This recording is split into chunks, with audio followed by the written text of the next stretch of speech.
Salut les filles, c'est Judith ici. Je suis très heureuse et très fière que vous ayez choisi de prendre ce temps, de le mettre à part pour venir regarder ces vidéos qui vont te permettre de transformer ton inspiration, ton idée, ton projet de livre en un véritable livre publié. Déjà, je tiens à dire merci parce que tu as pris le temps de le faire. Mais ce que ça me donne aussi comme message, c'est que tu es vraiment sérieux avec ton projet de livre. Parce qu'aujourd'hui, il y a tellement d'options. Tu pouvais regarder la télé, être sur les médias sociaux, ou regarder un film, ou faire plein d'autres activités, mais tu as choisi d'être là, puis de cliquer, puis de regarder la vidéo. Merci, mais je te rassure que cet investissement en temps n'est pas un mauvais investissement parce que si tu restes là, puis tu regardes toutes les vidéos de l'atelier jusqu'à la fin, tu sauras comment transformer ton expertise, cette idée, tes sermons, ton message, ton histoire en un livre qui est intéressant à lire, un livre qui va changer des vies et ta vie aussi, parce que tu n'as aucune idée ce que la publication de ton livre peut faire, à quel niveau, les portes que ça peut t'ouvrir. Fait que je t'invite à continuer de regarder cette vidéo, mais aussi celles qui vont venir dans les jours à venir. Puis tu vas apprendre vraiment, c'est promis, c'est une promesse, tu peux noter. Puis ici, à la fin de l'atelier, j'ai pas délivré, j'ai pas tenu ma promesse en toi libre de me contacter. Puis j'ai dit, t'as pas promis, t'as pas fait ce que tu avais promis de faire. Tu avais dit, à la fin de l'atelier, je serai capable de transformer mon idée en un livre, puis dans ce que tu as présenté, je n'ai pas vu. C'est vrai qu'on peut dire, oh, tu es audacieuse, mais oui, parce que je vais te dire toutes les étapes, comment transformer cette idée que tu as, ou ton expertise, ou même ton mémoire, ou tes prédications en un livre qui est publié. Pour aujourd'hui, je voulais commencer par discuter sur qu'est-ce qui t'a empêché jusqu'à présent d'écrire ce livre.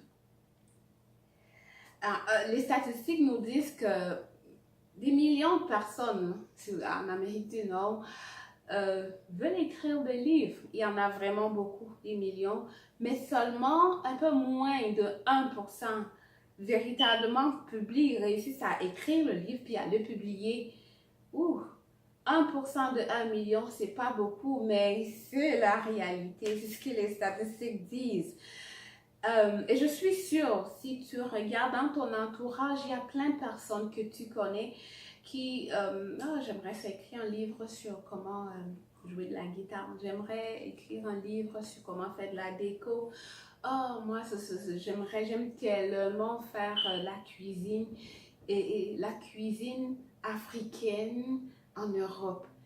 Autant de sujets, autant de messages ou d'expertise que l'on veut partager, mais parfois ça reste des « j'aimerais ». Fait que la grosse question que moi j'ai pour toi en ce début du premier atelier, c'est qu'est-ce qui t'a empêché, toi, en général, quand on dit, oh, les statistiques disent 5, 20, 30, ça fait comme si c'était global, c'est dans l'air, c'est loin, c'est les autres. Mais là, présentement, toi qui regardes cette vidéo, qu'est-ce qui t'a empêché, toi, à écrire ton livre ou à le publier?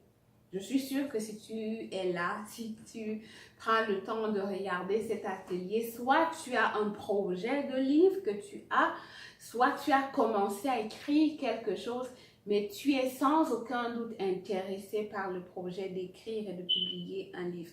Donc, qu'est-ce qui t'a empêché jusqu'à présent, à ce moment, ou qu'est-ce qui t'empêche en ce moment de le faire? J'ai fouillé un peu, puis j'ai remarqué que parfois, les arguments, les obstacles que les uns et les autres donnent, qui les empêchent, un qui vient souvent en tête de liste, c'est comme « Oh, j'ai pas le temps. J'ai pas le temps. » Un autre argument que le monde donne, c'est j'ai pas d'argent. Tu sais, publier un livre, mon Dieu, ça coûte de l'argent. Puis, j'ai pas cet argent, je suis pas riche, c'est les riches qui publient des livres, non, les stars. Un autre argument, c'est je ne suis pas assez expert, mon gars, j'ai pas un PhD. C'est des gens qui font des maîtrises et plus, qui font des publications. Moi, je suis même pas allée à l'université. Je dis, t'arrêtes, si tu te moques de moi, là, c'est pas une belle blague d'expertise. Puis une autre, c'est comme, je veux bien, j'ai des idées qui viennent dans tous les sens. J'ai plein d'idées, mais j'ai aucune idée par où commencer. Je sais même pas, ok, j'ai des idées, mais est-ce que les idées sont suffisantes pour avoir un livre?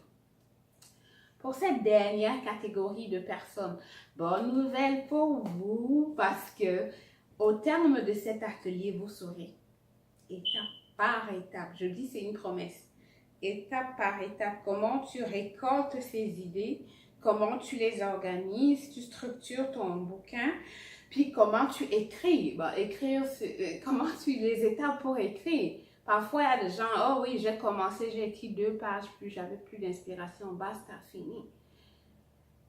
Je me m'écris, mais je ne sais pas pourquoi. Est-ce que je commence par me chercher un éditeur qui va publier mon livre? De plus en plus, on parle de self-publishing English, là. Je ne sais pas comment ça se dit en français, mais je vais me renseigner.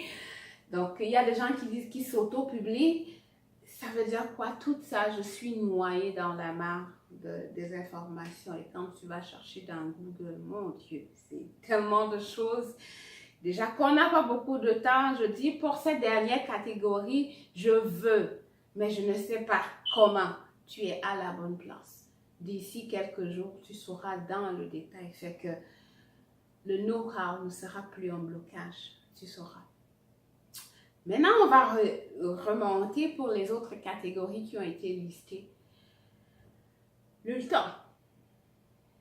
C'est sûr que ça prend du temps pour faire sortir les idées de nos têtes sur un bout de papier ou un ordinateur.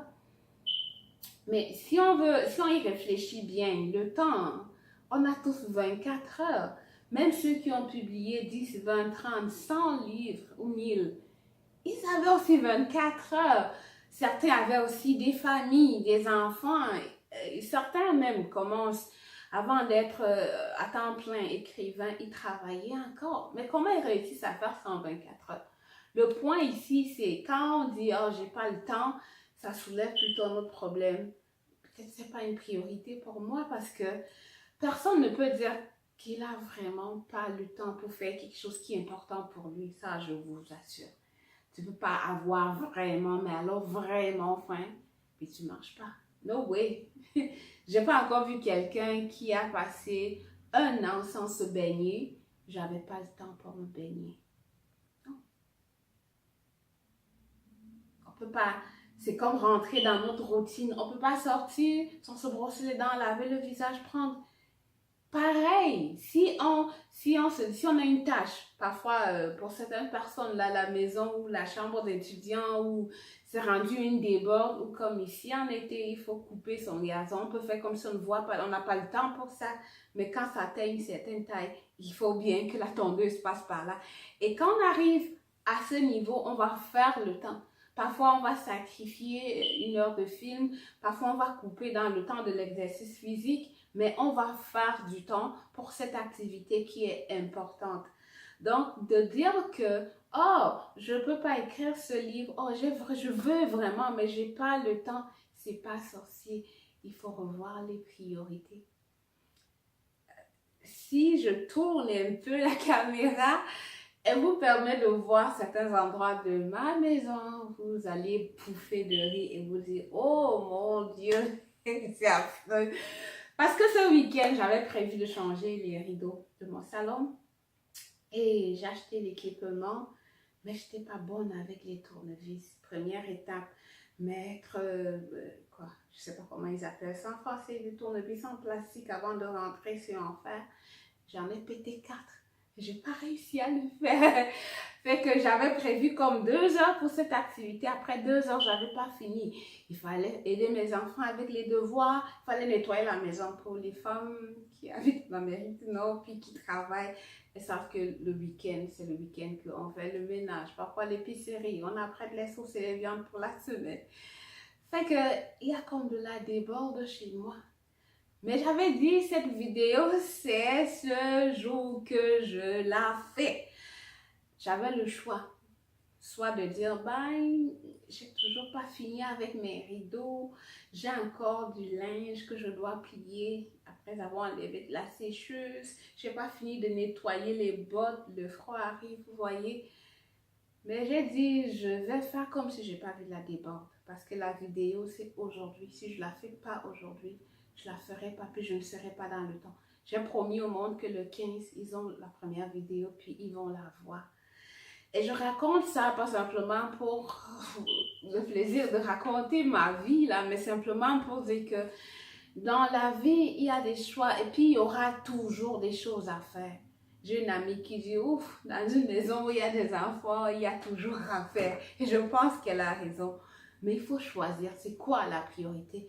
Et si écrire un livre et le publier est une priorité pour toi, tu vas faire du temps pour ça. Je te l'assure, tu vas faire du temps pour ça. L'année dernière, à ce moment, je n'avais pas commencé à écrire Woman of Influence. Non, je n'avais pas commencé à écrire.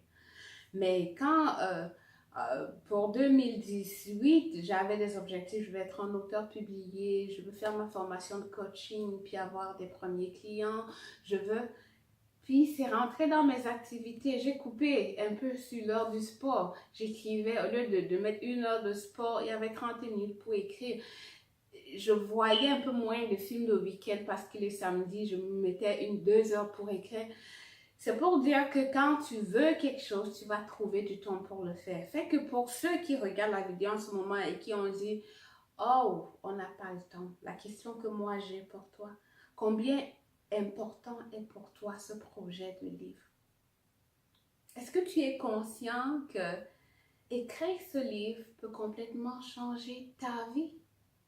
Au-delà de ta vie, est-ce que tu as une idée du nombre de personnes dont tu peux changer la vie avec ton livre? Peut-être tu ne perçois pas ça. Est-ce que tu te rends compte du nombre de clients? Parce que de plus en plus, il y a des petites entreprises qui veulent présenter leur expertise au monde en utilisant un livre. Est-ce que tu te rends compte qu'au lieu de toucher 10 clients, tu pourrais en toucher 100? Tu pourrais même passer global avec ton livre. Parce que le protocole précis, la technologie précise, l'expertise ou ta méthode, elle est bien particulière à toi. Et peut-être il y a quelqu'un là-dehors qui cherche cette méthode. Parfois, notre parcours de vie est exactement celui de quelqu'un d'autre, mais nous avons réussi à traverser en utilisant quelque chose. Simplement partager notre parcours peut faire toute la différence dans la vie de quelqu'un d'autre. Peut-être cet aspect tu n'avais pas vu, mais au-delà de « je veux juste être un auteur publié pour ma joie à moi », c'est peut-être des dizaines, des centaines de milliers ou des millions de vies qui peuvent être transformées. Fait que ma question pour toi demeure, si pour toi l'obstacle, c'est « je n'ai pas le temps », combien important pour toi est ce projet de livre? Et as-tu vraiment compris le niveau d'impact que tu peux avoir sur la vie des gens et même sur ta propre vie en écrivant le livre? Deuxième obstacle ou raison que le monde donne, c'est j'ai pas d'argent. Ce sont les riches qui publient les livres. Mon ami, je me bats pour payer mes factures. J'ai pas d'extra là pour publier un livre. Cool. La question que j'ai pour toi, c'est ça coûte combien publier un livre? Tu as une idée de combien d'argent tu as besoin pour que ton livre, pour que ton idée, pour réaliser ton projet de livre? Ouais, j'attends. Si on regarde bien, on peut se rendre compte qu'en fait, tu ne sais même pas. Parce que tu utilises l'argument de livre, de j'ai pas d'argent pour te défiler. Il y a une idée, une inspiration. Oh, on pourrait faire un livre sur ci ou sur ça. Oh, j'ai pas d'argent pour ça. Est-ce que c'est même vraiment toi, alors? Est-ce que c'est pas du sabotage de la petite voix interne? Est-ce que c'est vrai? Puisque tu ne connais même pas combien ça coûte. alors est-ce qu'on peut dire que tu n'as vraiment pas cet argent?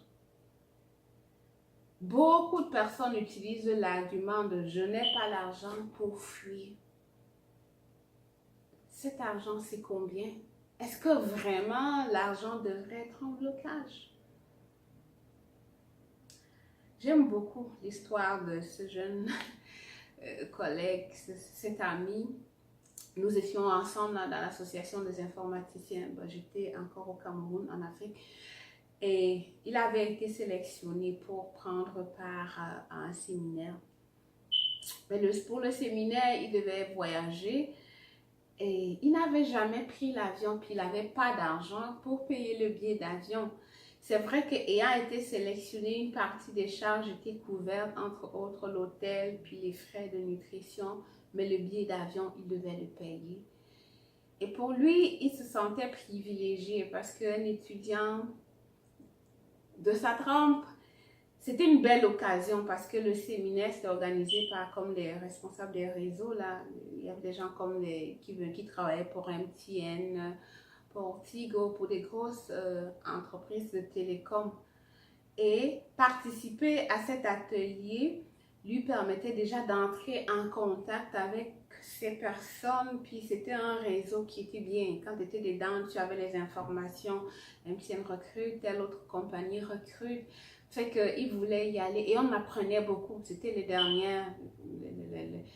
derniers protocoles, les dernières stratégies, les dernières méthodes en réseautique.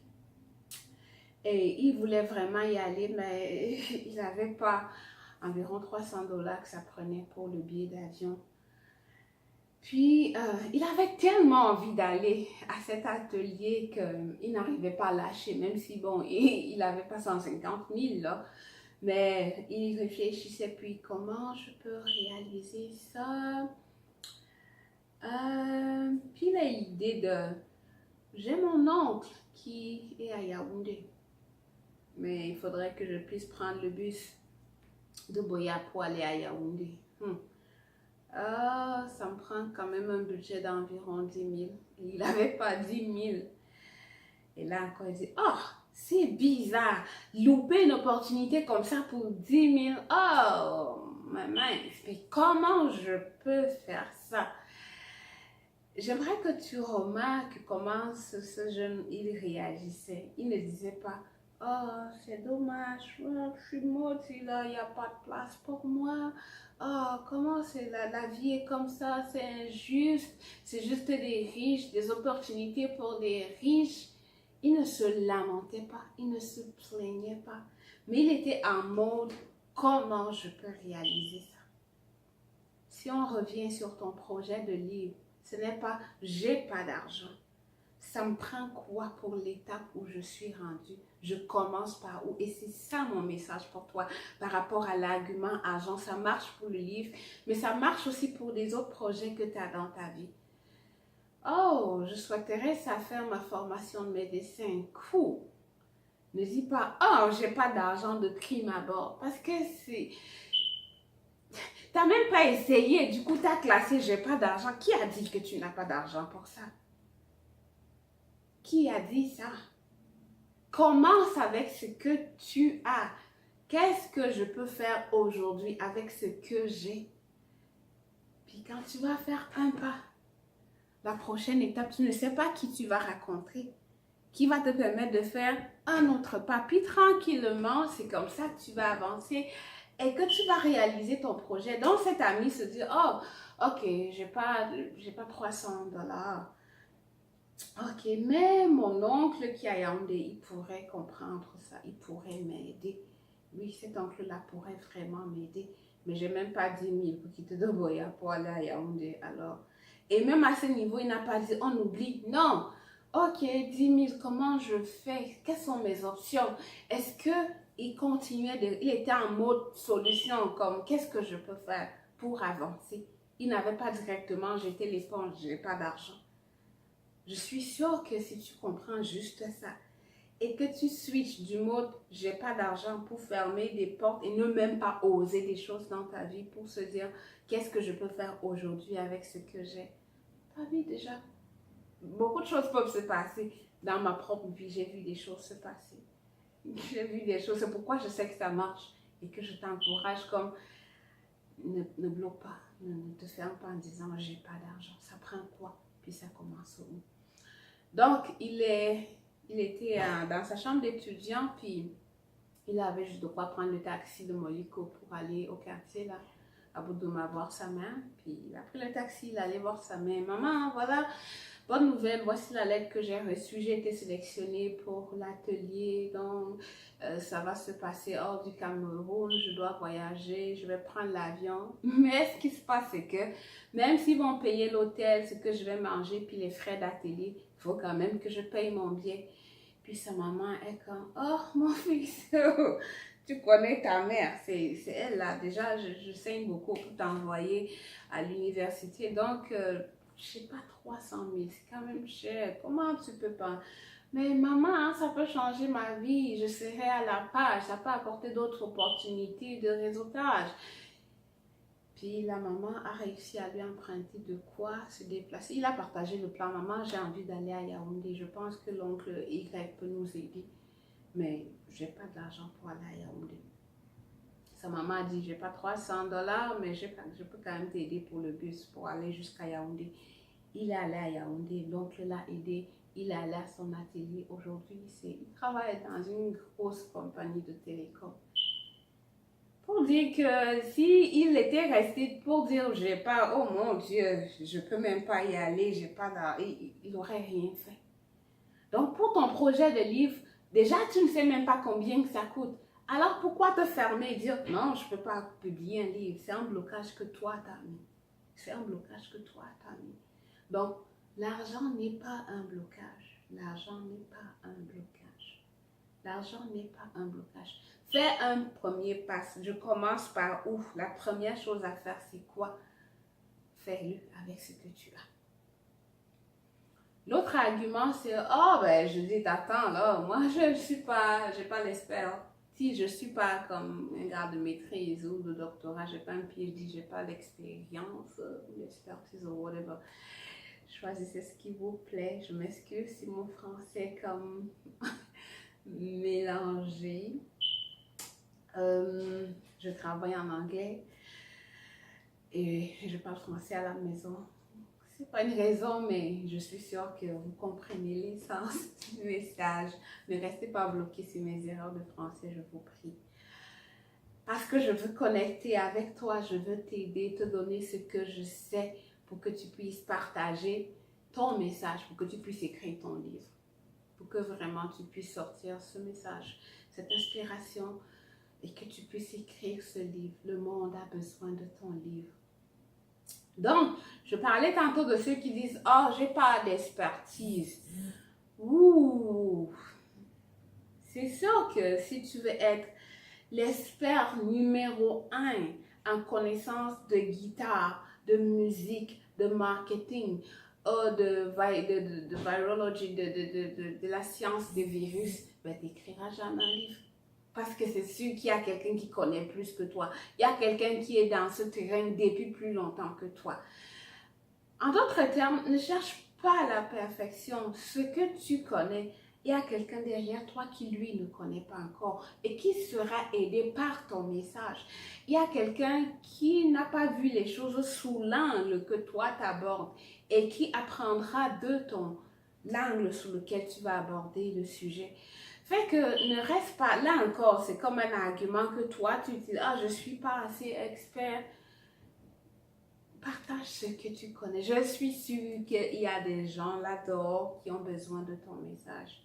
Et tu seras étonné quand tu auras publié ton livre de voir que ce n'est pas 1 ou 2 ou 10 ou 100, peut-être des millions qui seront transformés par ton message. Donc, n'attends pas de dire, ça me prend un PhD. Il y a plein d'auteurs qui sont publiés. Il y en a même qui n'ont même pas fait l'université. Mais dont le message passe et qui aide plusieurs personnes. Puis, il y a encore cette autre catégorie de gens, mais je pense que c'est comme général à tout le monde. Parfois, quand tu veux écrire, quand tu as un projet, comme le livre, il y a cette petite voix à l'intérieur qui te dit, toi, t'es qui pour écrire un livre? T'es amusante, Judith. Ça sort d'où encore, cette idée de livre? Oh, toi! Mais la petite voix qui est à l'intérieur, est-ce qu'il faudrait la valider? Est-ce qu'il faudrait l'accepter? Non! Parce que parfois, ce qu'elle suggère, c'est pas vrai.